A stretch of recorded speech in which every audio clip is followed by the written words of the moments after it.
so we're back for another edition of the Soccer Family Podcast. We've got another cast of characters here today. So we're going to go ahead and introduce ourselves. Ryan, go ahead. Yo, it's Ryan, a.k.a. Why Always Me. I just wanted to start off by saying hello to everybody. Let everybody know it's the year of the Black Panther, all right? And y'all already know who represents the Black Panther in the Premier League. Obama Yang. Let's get it. It's the year of the Black Panther, baby. Gingerbread. Hey, what's up, people? I'm back again. New season. Very excited. Let's go. Ortega. Greetings, one and all. He's our special guest. Give them a little bit of information about yourself. Who do you support? Where are you from? Why do you support who you support? Gunners for life. One word. Arsene Wenger. Beautiful football. Oh, okay. So it's three against one. We're back for another season. Obviously, you guys know what it is. So we're gonna start off. Man, it's been a funny couple of months. Doesn't seem like the actual league ended too long ago. But there has been some changes within the Premier League. And, where I want to start off is, obviously, we're all Premier League fans, is based on where the clubs are right now. What are your predictions for the top four? And I'll start with you, Bernard.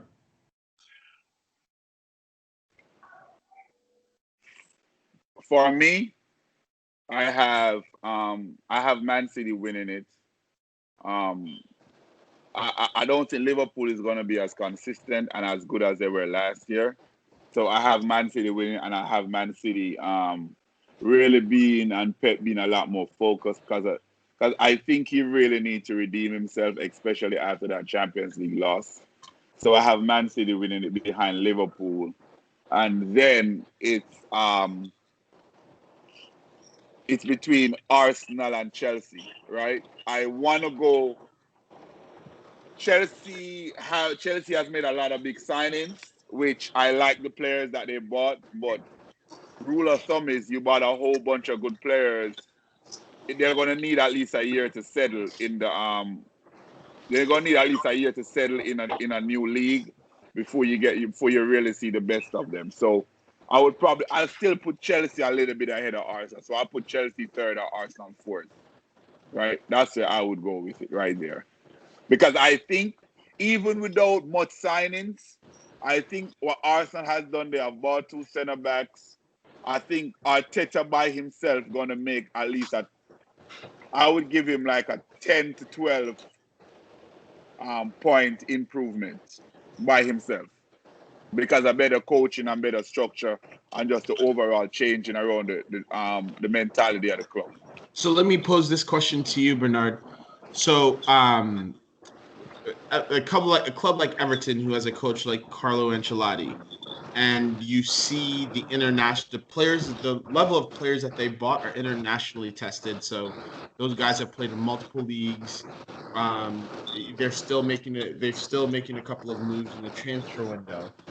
You don't think that they, as a club, are gonna factor into the top four?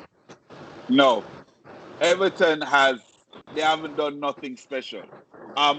Everton has bought last week or this week. They have bought poor man's Ozil, who haven't played no football in 6 years since the last World Cup, right? Uh-huh. Then they have bought a relegated midfielder, who the core is a good player, but he's a relegated midfielder. So that says a lot about him. Then they went ahead and bought a defender who cannot get no minutes at Chelsea, and Chelsea was, on paper, one of the worst defense in the league. So I don't get the hype over people crying over Everton. It's still Everton. They still don't really got goal scoring in their team. That midfield is still not good enough to do anything. And they still have Theo Walcott, Alex Iwobi. Those are the guys that they're depending on. Those are guys are throwaways of the top six clubs. Those are the players that they're getting. So I'm not worried about Everton. Okay. So Ryan, Bernard has his top four as Liverpool, Man No, City. yeah, no, Man City, then Liverpool. Oh, well, in no particular order. Okay, sorry. Man City, Liverpool, Chelsea, Arsenal. What is your top four? All right, for my top four, I want you to mute. There's background noise, so mute the other guys. That way, my stuff comes out clear. All right, but my top four is first and foremost with Arteta at the helm. My top four: Arsenal number one. Arsenal number one. It's the year of the Black Panther. All right, we're gonna pull off what Everton pulled off a couple of years ago.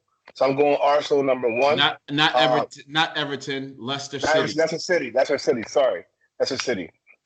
You guys are talking about Everton and got my mind all twisted. So yeah, sorry. Arsenal number one. I'm gonna go Man City number two. I'm gonna go Chelsea number three. I'm gonna go Liverpool four. I think Liverpool is gonna have a major drop off. One of the reasons why I say that is because right now the Anfield advantage is no longer a thing. With no fan noise, that Anfield stuff is no longer a vibe. It's no longer a thing. The Arsenal Football Club has been performing. We've been terrible home, away, wherever.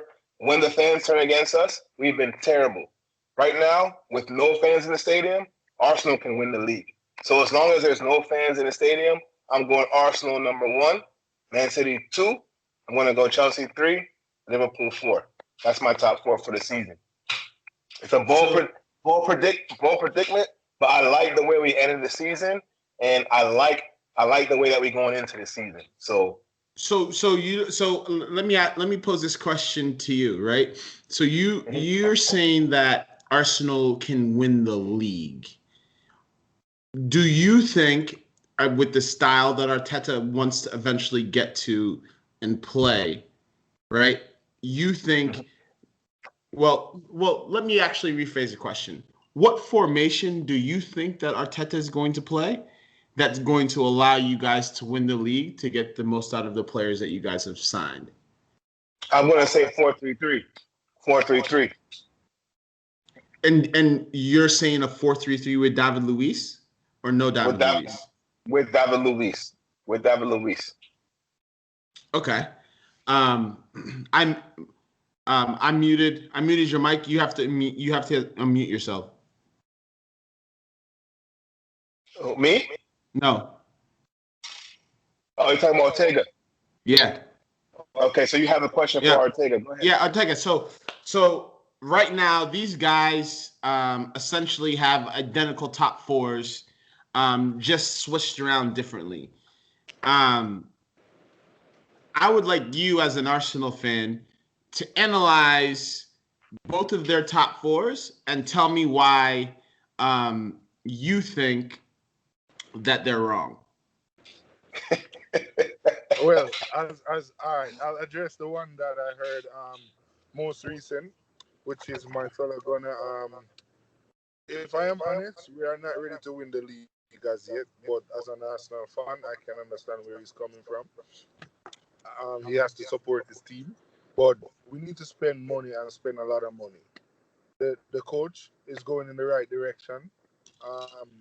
As for David Luiz, you asked a question about him being in the back four, and if you're gonna win the league with him being there, I don't agree with that. He's not good enough. Arsenal, I think, will be third. Okay. Yeah, Bernard. Who you said was gonna win it? City. I don't believe City is gonna win it because City cycle is basically ending now, unless they spend big, which so far I haven't seen. Normally they would have started to do business already. The league is about to start tomorrow, basically, because you got to say it's Friday already.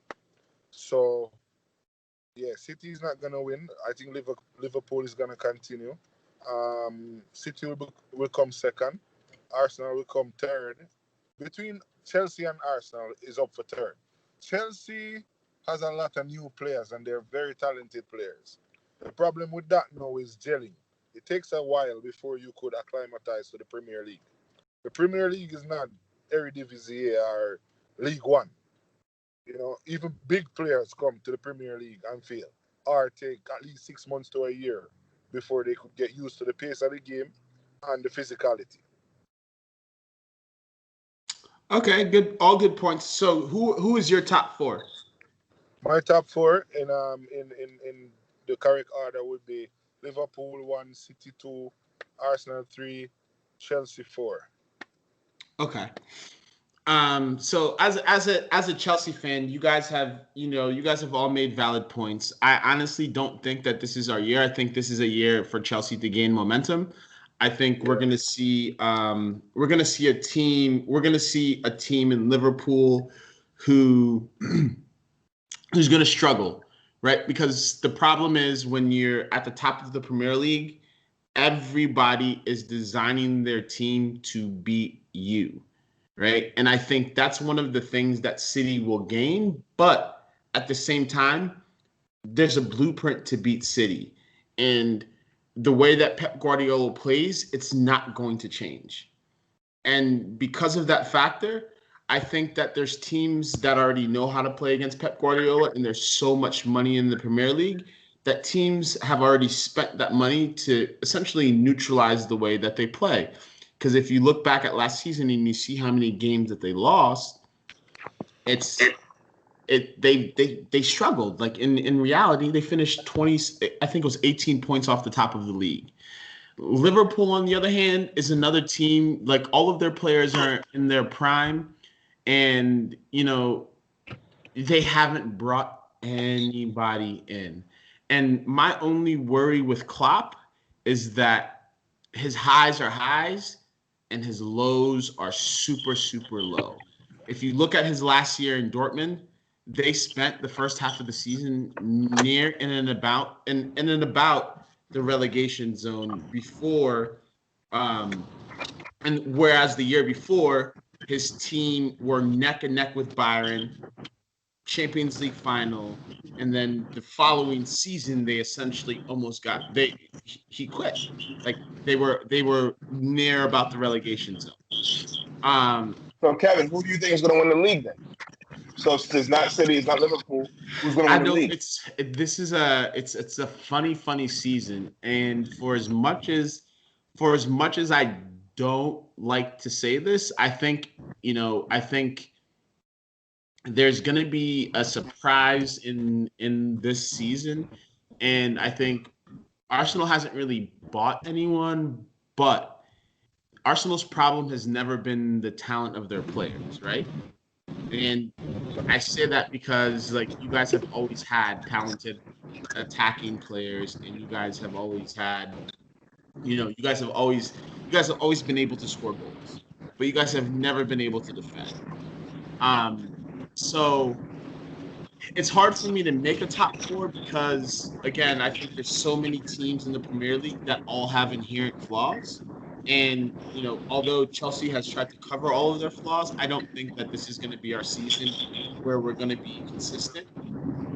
So believe it or not, I actually agree with Ryan. Like the way that I've watched Arsenal progress over the last 5 to 6 months, I think Arsenal will probably finish one or two, and I think City, just by the mere talent of their players, will be either one or two, and then Chelsea will be three. I think we'll finish third, and then my fourth is Manchester United. And to me, they're the real wild card in this whole thing. We see favorable calls that they get. We see that they've spent money. They have a squad that's steadily maturing. They have a sense of purpose. And so out of all of the teams, like honestly, like that I think win the league, I think it's gonna be Manchester United, but I think it's gonna be Arsenal because they're so much better than everybody else. You're on mute. Right, I'm just telling you, there's background noise, so mute everybody. Mute everybody. Yeah. So, gentlemen, It's simple. Whenever once you're not talking, just mute your microphone. Everyone, right?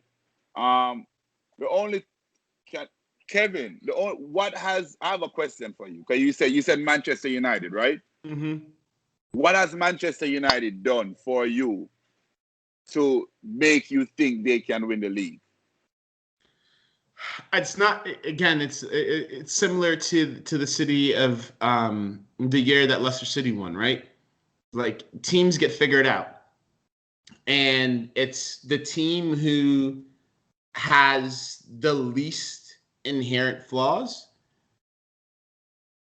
like, is going to win the league to me. And if you look across Manchester United squad, their players all have ability, but it's how do you combine those group of players to create something that's congruent, like something that works. And they've had a year to kind of figure it out. They've spent the money, which nobody can deny. You know, they just bought Donny van der Beek as well.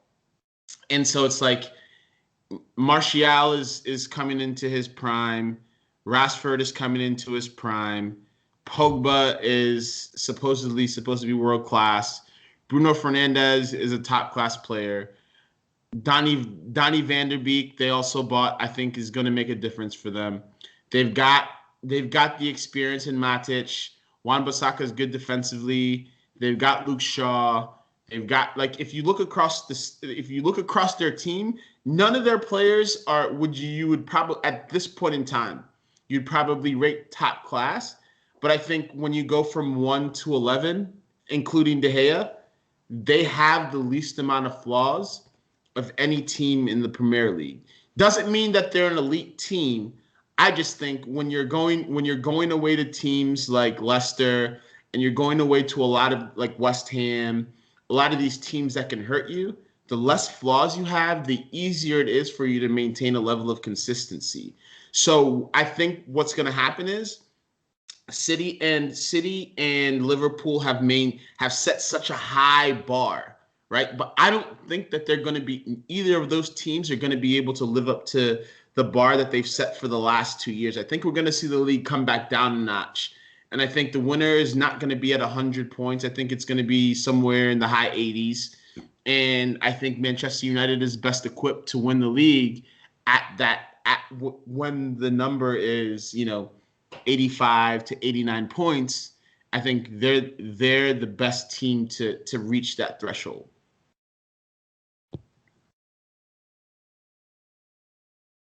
I don't necessarily agree, but I'll let you. It's your opinion, so I'll let you have it. No, but again, so my top 4: Manchester United, Liverpool, City, Chelsea. What about Arsenal? You pick Arsenal to win the league. How are we not in it now? Sorry. Manchester United, Arsenal, Man City, Chelsea. Those are my top. That's my top 4. No. So you think Liverpool is gonna not even be in the top 4? Oh, okay, all right. I think because again, if you watch Klopp, people look at Klopp, right? No, I understand. I know what you're talking about. I understand why. I remember we got you. When they came like 10. But it's interesting. It's okay. It's interesting. I hear you. You have a point. Okay. So, obviously we've all talked about our top 4, right? So right now, with the way that England is, or the Premier League is set up, essentially, we've got teams like Everton, Leicester City, Tottenham with Jose Mourinho. There's a bunch of large teams or historically big teams within the Big Six or historical Big Six that we haven't even really, that we really haven't. Everton is another one. Who is your dark horse? Leeds United is another one. Who is your dark horse to make a big splash in the Premier League? And I'll start with you, Bernard. A big splash. I would say I would say Leeds, but I wouldn't. I would say a team that, if you're looking for a team that would perform above their expectation, I would go with Leeds. Right. I think Leeds will perform above their expectation. I think Tottenham will. I don't. For some reason, I get the idea that Jose is not going to focus on the top four. I think he's going to try to win a cup, because Tottenham haven't won in a long time. So I think, because Pochettino has always, his focus was trying to ensure that he made the top four. I think Jose being the personality that he has, he's gonna try to do something that he think no one think they can do, or that has not been done for them in a long time. So I think he's gonna try to win at least the Europa Cup or some form of cup. That's what I think that's gonna happen right there. And I think Leeds. I think Leeds can be a very dangerous team. Very, very dangerous. They have the coach. They're signing good players. They were just linked. Right now they're linked to Julian Draxler, right? And they have the pedigree in the league already. So I think Leeds can be very, very dangerous. Ryan, what about you? Who's your outside team out of your top four do you think is gonna surprise people? Well, if I'm gonna go with my dark horse outside of my top four, I'm gonna go with two teams who obviously, they have been the dark horses in the last couple of years. I'm gonna go with the Wolves. I'm gonna go with Wolves. There's no reason for me to not, you know, deem Wolves a dark horse. They've been good against the Big Six, what we now call the Big Six. In my opinion, they can be considered part of the Big Six. Um, and I'm going to go back with Leicester City. Under Brandon Rodgers, Leicester City. I think if it wasn't for the pandemic, they were on a roll. I think the pandemic messed up what they had. They were rocking and rolling before the pandemic, and they probably would have finished in the top four. But I think the break allowed other teams to regroup, game plan.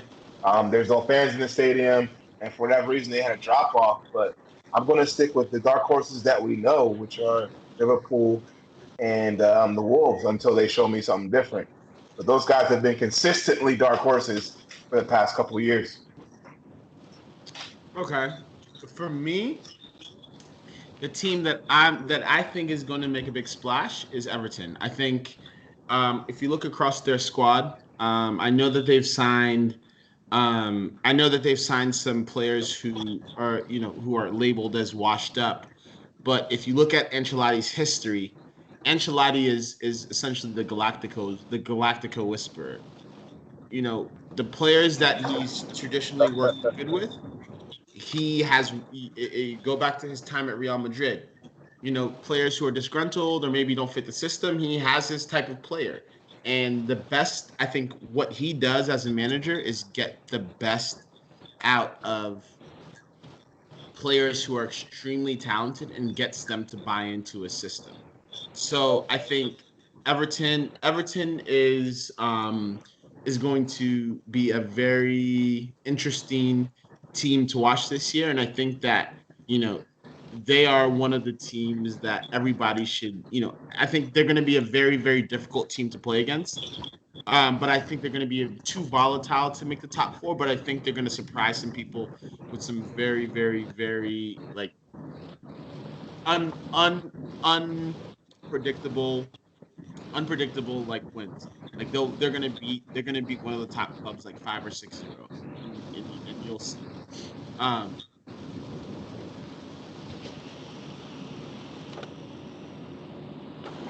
Kevin, utilize the mute button.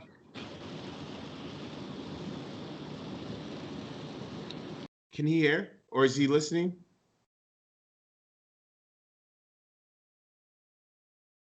Kids?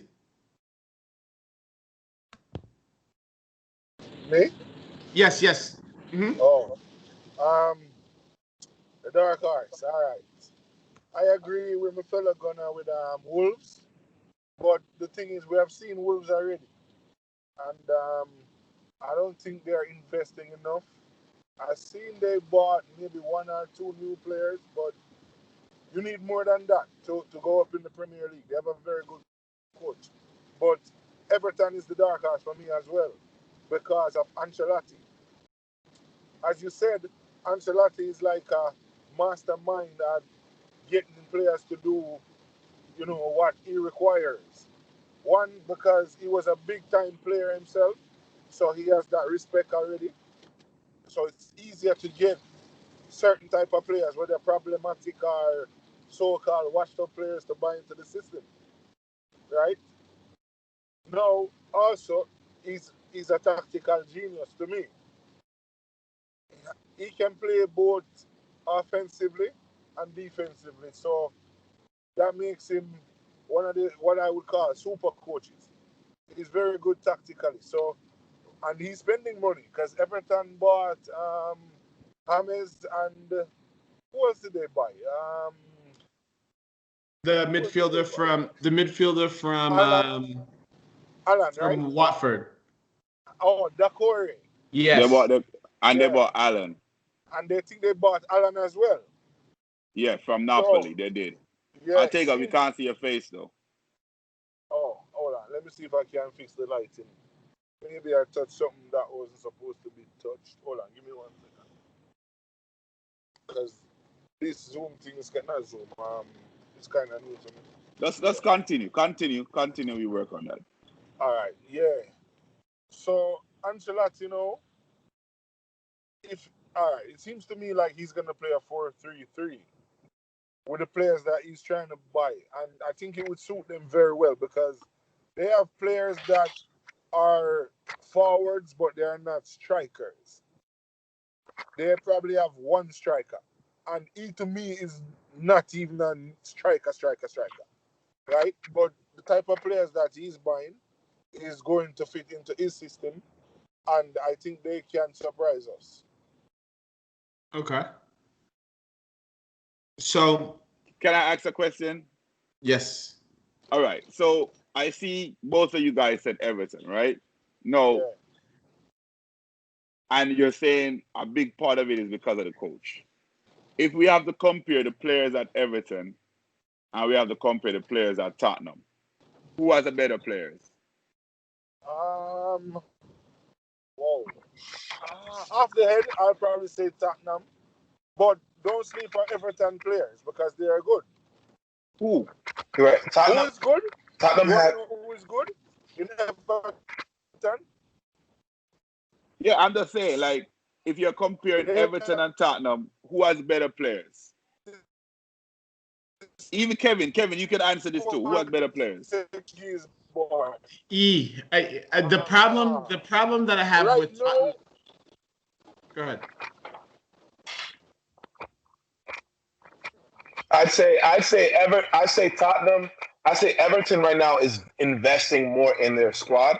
I think Tottenham have guys who we can say they are there. They definitely have a world class player in Harry Kane, and then they definitely have Son. You know what I mean? Like we know those two guys are established superstars in the Premier League. Okay. In terms of Everton, they've got some guys that made some noise at other clubs, and they're trying to build that. So they don't yet have their Son or their Harry Kane, in my opinion. But as opposed to Tottenham has sold some players. Everton has been bringing some guys in. You know what I'm saying? So Everton is building on what they have. Tottenham, they sold who right now is the most sought after manager in the Premier League in Pochettino, and brought in Jose Mourinho. So I think Tottenham is more going backwards, and Everton is more going forward. Although Ever- Tottenham had the more established superstars in the Premier League. Okay, to your point, at the end of last season, at the form table, Jose Mourinho and Tottenham were right behind Liverpool, right behind Liverpool since the time that Jose Mourinho came into the league. But what I will say is that you can never trust players who lay down tools, right? Like, how was it a group of players that are that talented, that far down the league, under the year after they were in the Champions League final? And I know that the Champions League final affects, they obviously lost it, so they didn't win anything. But I think these players are they're a weird group of players, and it's like they all seem, if you watch Dele Alli, he's very temperamental. You watch Son, he's also very temperamental. People don't want to believe it, but if he has that in him. When you remember he kicked out against Rudiger, he got the red card.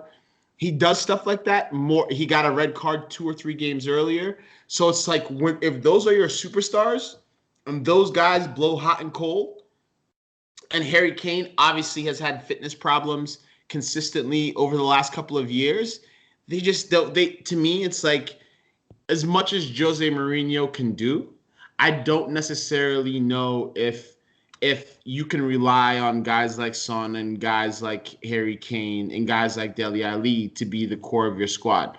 The one thing I will say is probably the most underrated signing is Højbjerg. If you go back and you look at his pedigree and where he came from Ajax to Bayern Munich, a lot of people don't know that. The guy was at Bayern Munich, and he was playing really, really well, and he got a pretty bad injury, and then they ended up selling him to Southampton. So that is a player in itself that I think, because of his grit and because of the way that he plays, I think that he has the ability to replace Dembele, and they haven't had that type of player since Dembele left, and I think that hurt their squad a lot.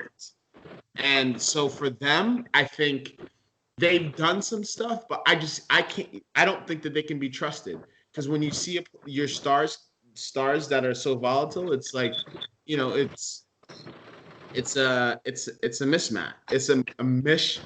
Jose's gonna be the first Big Six manager to get sacked this year. Just so you know. Tago, so we've been talking about Tottenham right now. What's your thought on Tottenham? All right.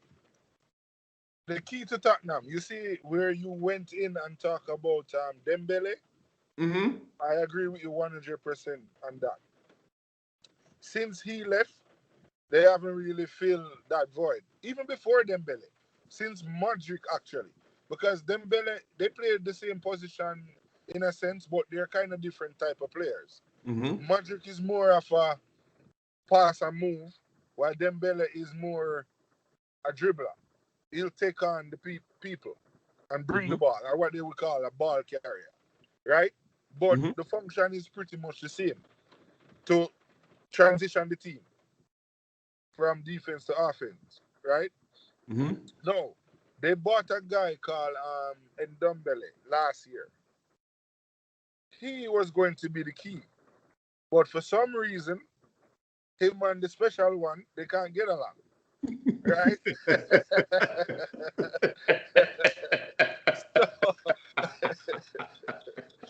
That's a problem right there. And the special one, once he decides that you are no longer a favorite or you're an outcast, that's pretty much it for you. But if they can kiss and make up, then that team can do something. Harry Kane is going to be Harry Kane, right? They need a couple defenders too, because the defenders that they have is either out of form or old. They need some fresh blood in the defense. The wings is fine because you have guys like Lamela, the Brazilian, what's his name again? Lucas Moura, Mm-hmm. and Son. Son play both on the wing and as a striker.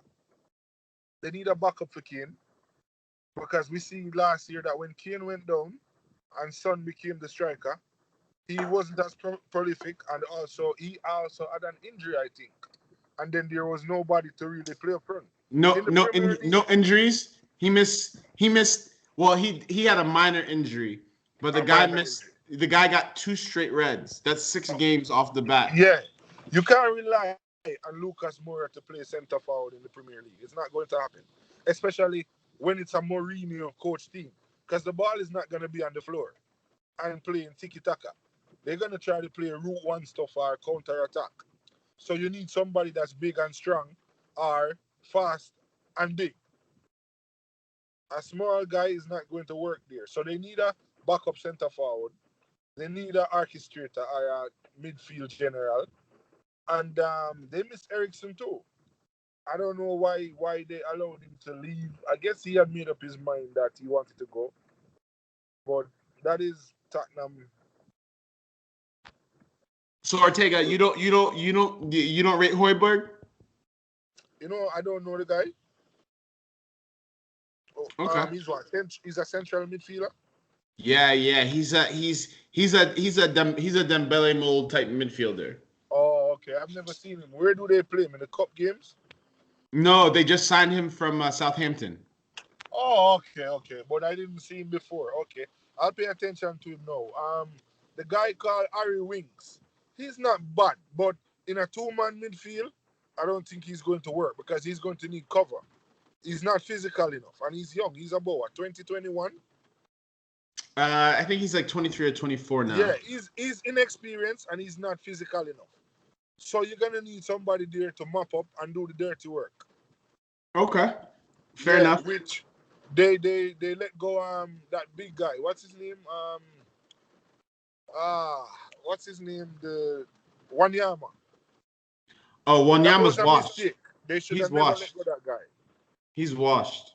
No, he's not washed. He came back from an injury, and you got to play yourself back into rhythm. The thing with him is he has never had pace. So if he looked like he lose some pace, that wasn't his strong point. His game was about reading the game and brute force. That wasn't going anywhere because he's fairly young. He's not even 30 years old yet. So I wouldn't say he's washed up. You could tell that some of the players lost confidence when Pochettino left. And then they got to start over with Ozzy. And Ozzy is like a dictator. So it's like his way or no way at all. All right, guys. So I think we've covered a large breadth of teams. We've covered all of the top teams essentially. That can make some noise in the Premier League based on the conversation that we've had so far. So obviously the transfer market is still open, right? And there's been a lot of clubs linked with a lot of players. Right now, Bernard, and I'll start with you again. If you had to, if you think that there's one player that can make the biggest difference on any squad within the Premier League, who would you think that is? If one squad could sign one player. I'll give you 2 real quick. I'll give you Thomas Partey for Arsenal. I think if Arsenal get that guy, he's that central midfielder that Arsenal really need. That from Atletico. And I think Manchester United can do with a Thomas Partey also, because I don't think Magic his legs are over. He doesn't have the legs to play central midfield no more. And I think Manchester United really need a right winger for Sancho. They need someone like that, right?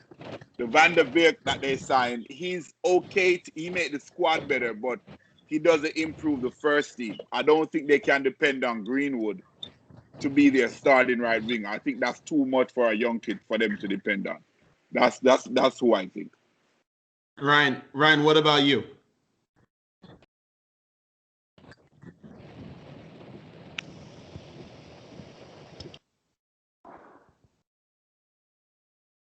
Ryan. Unmute.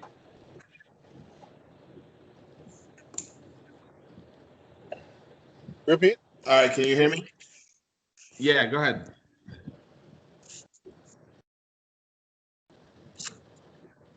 I'm sorry. Right, yeah, we can hear you. You go ahead.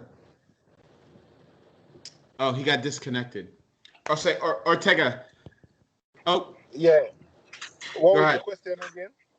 So right now, out of all of we've covered a lot of teams, right? And so the transfer market still has 20 days open. Since Bernard went with 2, we'll still go with 2. If Who do you think are the 2 players available right now in world football that if we'll use Liverpool as the example, right? They signed 2 players, Van Dijk and Allison, and transformed their entire squad. So Yeah.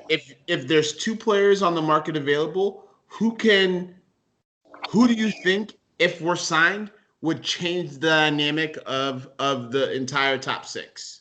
All right. I agree with Bernard. With Thomas Partey, especially for Arsenal.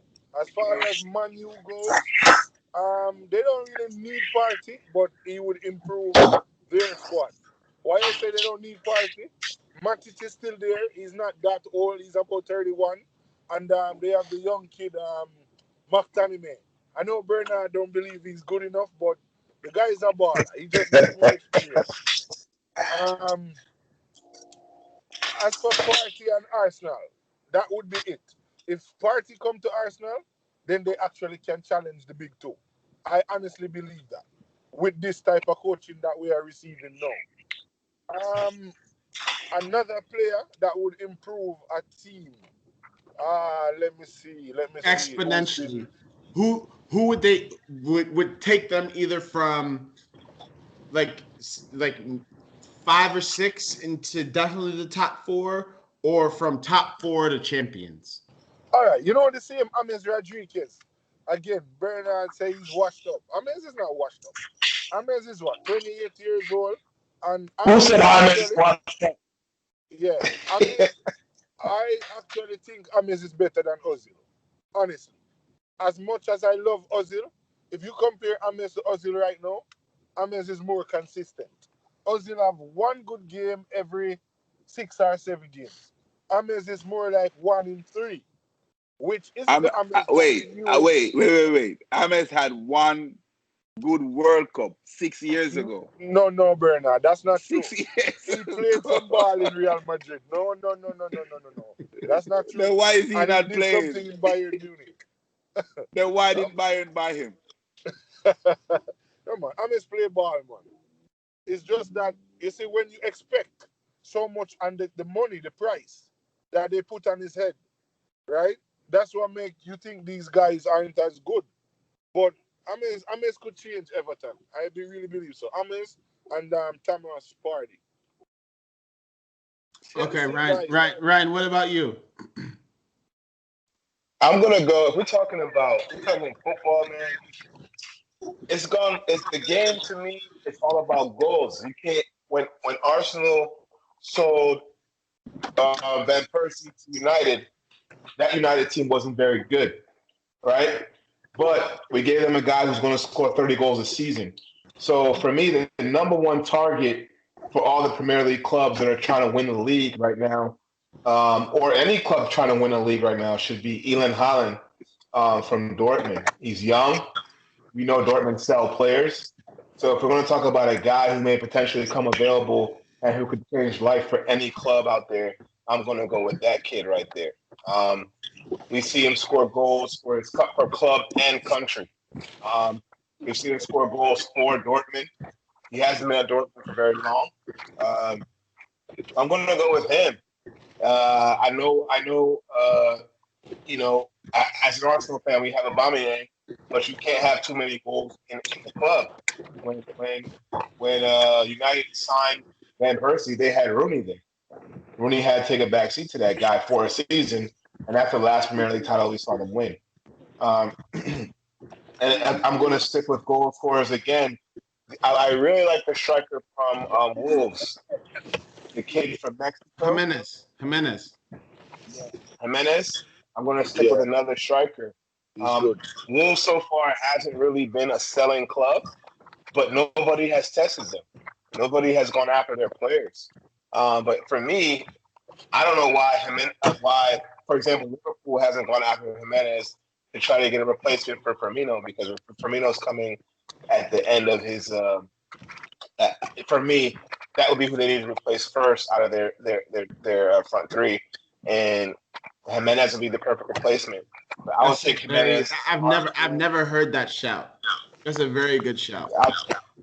I'll take Jimenez at any top club in a heartbeat right now. But maybe Wolves. I think Wolves may have a strong financial backing, so people haven't been going after their players. But so those two guys in behind from Dortmund and Jimenez from the Wolves. Those two guys, offensive players. That's who I'd be going after if I was a general manager, football director, whatever it is. Those are the two guys. Changed life for me if I had some money. Okay, good point. And so if I was posed the same question, my number one player on the market, the player who I think would transform any of the teams from 1 to 6 would be Koulibaly. The guy's been at Napoli forever. He's played in Italy for probably 7 or 8 years. The guy's at his peak. He's 29 years old. He's fast. He's strong. He's technical. He reads the game well. He right now is probably one of the top 2 or 3 center backs in world football.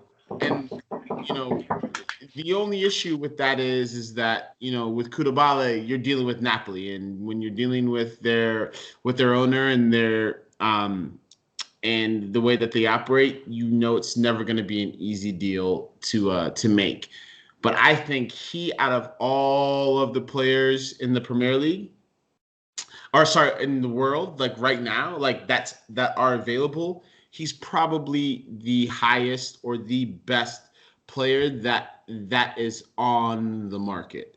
My second player will probably be, believe it or not, it's going to be Neymar. I think Neymar right now, in terms of where he is as a player, he has one more contract to sign. And if you really look at the way that he values marketing and he values the flash, I think I wouldn't be surprised, the same way that City were the only club that were linked with Messi. I think that Neymar is one of those players that gets his head turned easily. So if the discussions were to start, if somebody were to table a bid for him, especially in this market, I wouldn't necessarily know, because again, they just went to the final and they lost. They know it's going to be impossible to repeat that feat next year. The Qatari guys are super smart. I don't think that they would be opposed to selling them. They have Mbappe. They're rebuilding their squad. They're getting rid of some of what they consider dead weight guys that they spent a lot of money on. I think Neymar. I honestly think that Neymar might be on. Like if a club were to table a bid, I couldn't see them not accepting it, especially with all the problems that he's caused. Ortega, you're on mute. You're on mute, bro. Oh, sorry. Yeah, they'll never win the Champions League unless they sell him. So I touched on it a little bit. This Messi saga, man, oh man, it dominated. Messi put out a statement. He said he made it public that he wanted to leave. His dad flew to Manchester. It was a whole big brouhaha. Ryan, do you think that Messi was ever going to leave Barcelona? I think that at this particular juncture in his career, he really wanted to. But this is a prime example of what happens when you employ family or friends to do your business for your career, instead of somebody who they are It's their actual job. They went to school for it. They studying in it. Messi, there were some contractual issues that Messi didn't realize was an issue until it became an issue. I think if he had somebody that was handling his business that was, that was their field, then it probably would have been figured out before it was too late. But I think what happened was they pulled a fast one. From what I understand, they pulled a fast one on Messi because there were some contractual issues that he just didn't know about. And as a footballer, you play football. You let your guys handle the contract stuff, and his guys, and that thing slip between the cracks. So based on his interview, I watched an interview the other day. It seemed pretty genuine and pretty passionate. I feel like Messi, wanted to leave the club, but based on his contract, he can't. So he's got to stay another year and figure it out. And if he doesn't, then the Argentina fans, they'll go after his family. What's your take on this whole Messi situation, bro? I watched a part of the interview. I didn't watch the whole thing. From what I'm gathering, I don't know the ins and outs totally, but from what I'm gathering is that what he's saying actually is that it's like he went to the board or the president or whoever is in charge over there and said, I think the squad needs to be refreshed. I think we need younger players. And they, instead of doing that, they went out and just buy players that didn't really fit the system or the Barcelona way, right? And on top of that, I guess they gave him his word that if they didn't win the Champions League or maybe the league, but it seems more like the Champions League, then he probably could leave this year. It seems like the owner gave him that in words, probably not in writing. So he's looking at him like, okay, you're a man, I'm a man, you give me your word, I'm expecting you to stick to it, right? Now, they didn't win anything. They're in turmoil. They changed the coach. And it seems like he went back to them or just based upon his perspective, he's not seeing anything that is been done to improve the squad. Because so far, we haven't heard anything about Barcelona buying any new players or anybody special. They got a new transfer, coach. They got a new coach. Yeah, but what about the players? The coach, it doesn't matter who go and coach Barcelona. Those players are world-class players. So it's just about man management. You can't teach them how to play football. They already know that. It's just to put the pieces together and to control the egos when you go to a Barcelona or a Real Madrid locker room. So it seems like they weren't refreshing the squad. They wasted a lot of money on people that they don't need. For example, Dembele, Griezmann. There's no backup for Suarez. He's 34 years old or 35, somewhere around there. So there you go. There's no new players. There's players that is not needed, and the team didn't win anything. Now he's looking at them like, okay, you didn't do these things, and I'm not seeing any progress. Can I leave? Or I want to leave. Then they're gonna look at him and say, okay, you can't leave. You have a contract until such time. Or if you want to leave, let somebody pay the clause. Me, you, and the whole world know nobody is going to take up $700 million in COVID-19 era and spend on no 34-year-old footballer. It's not going to happen.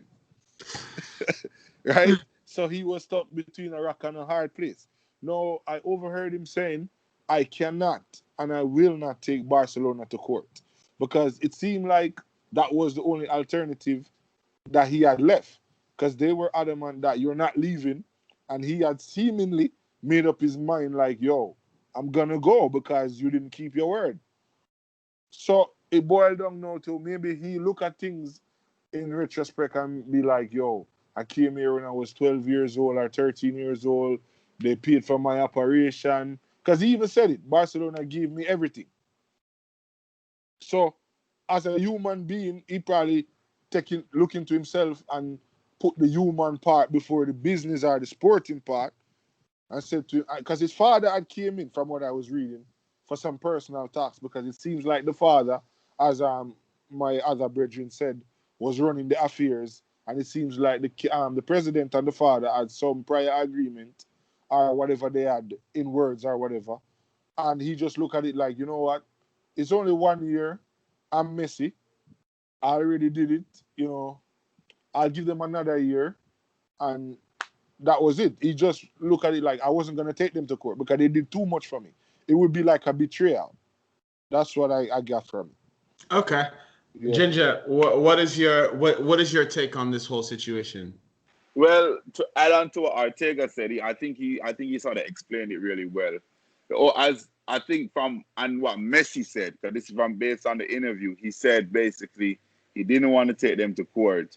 And then when he brought the information to his kids, they were crying. So it's more of he wanted to leave, but the human element and the family element, the other aspects of it, is holding him back from wanting to leave the club. But either way, Barcelona is in a lose-lose situation, because now you have a player that don't really want to be there.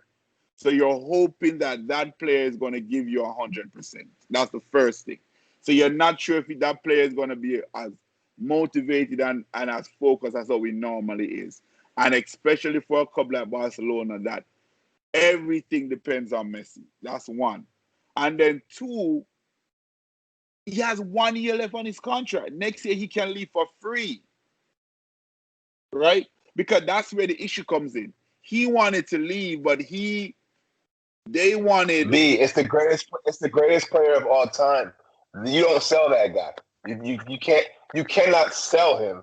I know that's what you're suggesting, but you cannot sell Messi. But Ryan, what happened was because Messi had been telling them for years that he wanted to leave. This is not the first time, but every year he said it, he never really do any action on his word, right? But this year, finally, he has been telling the president all year round that he wanted to leave. He wanted to leave. And the president keep giving him okay, we'll talk about it later. We'll talk about it later. We'll talk about it later, right? Until they get that 8-2 from Bayern. That was like the icing on the cake. That really made him say, okay, you know what? I'm definitely going to leave that club. And what happened is during that time, because they had an agreement that he's supposed to leave for free at June 10th, which is supposed to be, which before COVID, that would have been the end of this season. So at the end of this season, technically he could have left for free, which come back to what you said earlier, that if he had someone professional running his affairs, they would have adjusted that part of his contract properly to adjust that extension, like how they extended other people's contract was out of contract. They would have extended that deadline, which they didn't do. That's why he said he could have taken them to court, because this was an unnatural situation. That's where he could have fought them in court for. But then he's like, I don't think it makes sense for me to fight them in court, because Barcelona, as what you guys are saying, has given him everything. I really think Manchester City was willing to pay that money. I don't know if paid that much, but they were willing to take the player. The smart thing for them to do. Wait, just 1 second. The smart thing for Barcelona should have done, since Messi has done so much for them, they should have come to a compromise, right? And say, you know what? Give me a little bit of what you used to get Neymar for Messi, so you get some money for him, rather than risk you not getting anything for him next year. Okay, so Messi's a prick, and that's number one, right? Let's not forget that. Like that's A1. Nobody goes to Barcelona. Barcelona doesn't sign any players without consulting Messi. So the team that's constructed are the players that Messi wants at the club. So let's not pretend that the You believe players that 100% of the time? what all you think that they sign players without consulting Messi and asking him, is it okay if this guy comes here? I think they do, but not to the extent where the media blow it up. I think Bro, they make suggestions, no, and he'll probably say, no. yes, no, Nobody's gonna convince me any different. When all right, Messi wants to, when Messi So, doesn't, when Messi doesn't get along with somebody, they're gone. All right, so like True or Dembele, false? right? Dembele, right? You think that he said yes or no to signings like those? Griezmann. If he had the power, then maybe Griezmann wouldn't come there. That's not true. You think that they would bring in another personality that would clash with Messi? Everything that Barcelona does, Messi has been approving it for years. He's the only constant, right? From when if he doesn't like a coach, gone. If he doesn't like a player, gone. Everything goes through Messi. All right, so let me ask you something real quick. So hold on. This is the thing for me, right? I like, as a business person, that's why you can never, as an organization, you can never become beholden to one individual. And we've seen it time and time and time again, especially in football. Every club that becomes beholden to one individual is making all of the decisions and is the person who drives every decision that the club makes. When it comes to the end of their time, the fall is not a short fall, it's a steep fall. Look at Arsenal, look at Manchester United, now look at Barcelona. These are historically some of the biggest clubs in the world, but one individual was making all of the decisions, and that's why the organization, it's a true or false. So what's gonna happen when Roman die? They deported him. So that's all well and good. But you can lie. Roman got a good 40. So no, he's in his 50s. He ain't got no 40 years to live. he got another good 40. So I'm not worried about that. But when the club is beholden to am I right or am I wrong? In modern history, in modern history, it's shown that when a club has this type of relationship, whether it's a player, whether it's a coach, look at Roma, same thing with Totti. They hang on to him for way too long. When you become beholden to one individual and you base everything that you do within a club around one individual's opinion and one individual's vision, your club it's not sustainable, because once that individual starts to drop and But KG, Real just won the league after Cristiano left. I go back on mute. Exactly. Therein lies my point. Real doesn't care. They sold Raul. They sold Casillas. Like what? Like they don't care about that stuff. Like when it's your time to go, you're gone. To go. True. So what should Barcelona have done? Bro, Barcelona should have sold Messi last year. For how much? And wait. For how much? To the highest bidder. No, the buyout clause is always there, though. So you got to activate the buyout clause.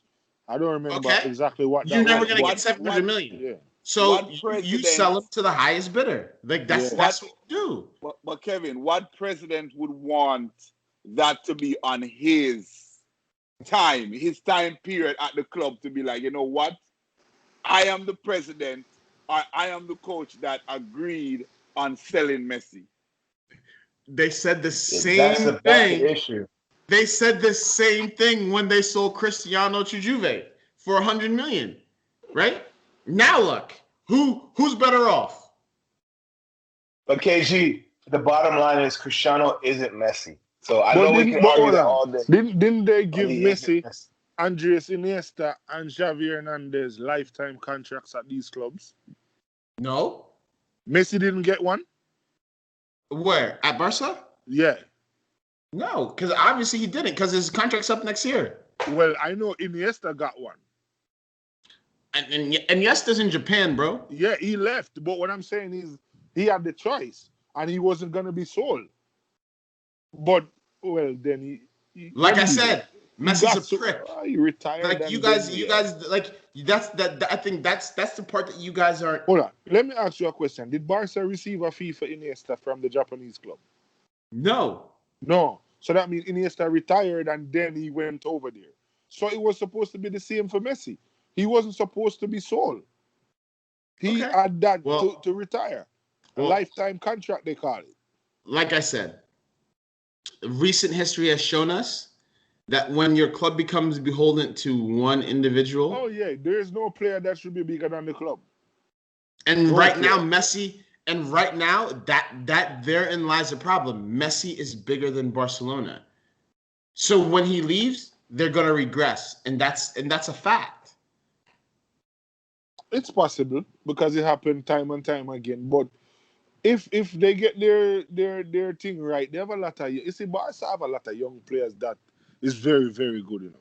If Messi leave right now, that Fatsu Ansu kid, whatever his name is, he's progressing very well. You still have players like Dembele. If he decides to stop the foolishness and start playing some football, he's very talented. They might need a goal scorer, but those you can find easy. You could find Alan, as he mentioned. Barca could do with a Matt Allen. If he goes there, it's problems. Because he's not one of those that's going to hold on to the ball. And they have players but wait. Oh, hold on, Bernard. So you make a good point, right? Goal scorers. You're saying that goal scorer, you can find goal scorers easy. Easy. That's what you said? But okay, so Golden Boot race in Europe. Each of you give me your top 3 goal scorers for this upcoming season in Europe. So in all competitions. Okay.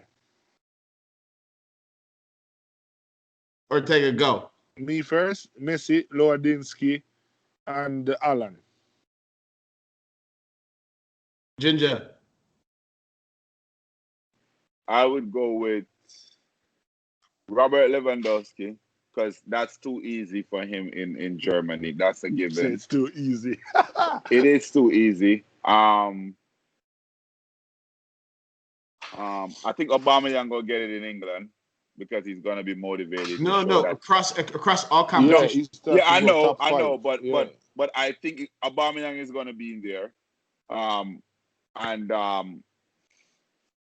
I would go with Messi. I would go with Messi and Cristiano as a close fourth. I think now the age, he's gonna score a lot of goals, but he's probably not gonna be in the top 3.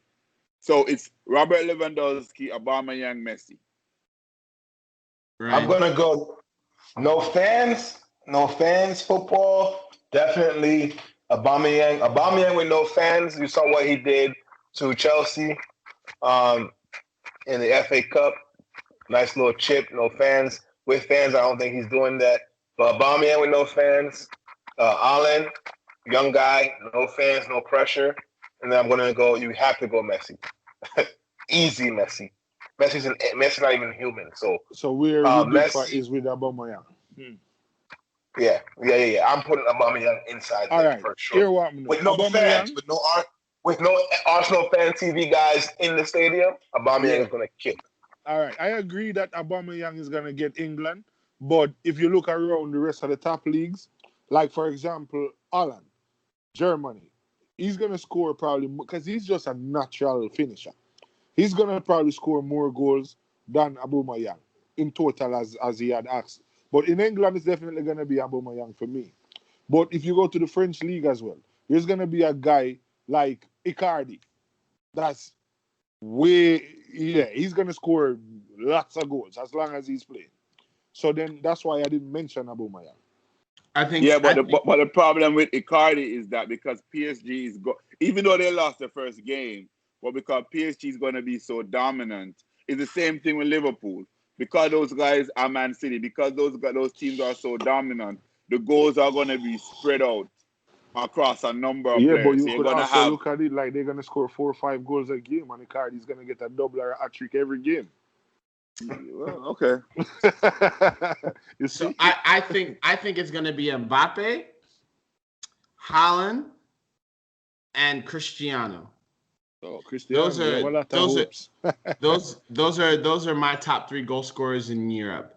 So it looks like we've come to the end of another family reunion, and it's been a good chat, guys. So signing off, we got Ginger, we got Figo, and we've got Ortega. Good chat, guys. And if you guys have any comments, please follow our Instagram at thesoccerfam.com. Check out our website at thepatreon.com, The Soccer Family. And please go and check out our YouTube channel as well.